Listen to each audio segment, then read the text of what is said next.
এই বাচ্চা বিড়ালটি তার মালিকের বাড়িতে থাকতো।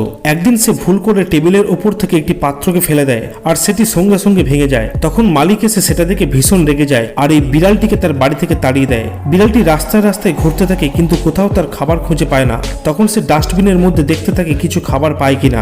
একটু পরে একটা মাছের কাঁটাকে নিয়ে খেতে থাকে এবং ডাস্টবিনের ভিতর ঢুকে দেখে আরো খাবার কিছু আছে কিনা।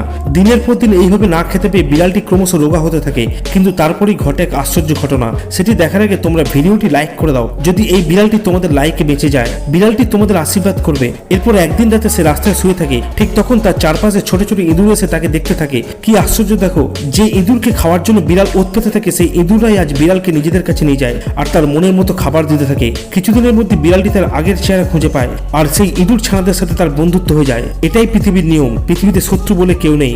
কে কখন কার উপকারে আসে কেউ জানি না। তোমরা যদি বিড়ালটিকে ভালোবেসে থাকো, আই লাভ ইউ ক্যাট লিখে কমেন্ট করে দাও।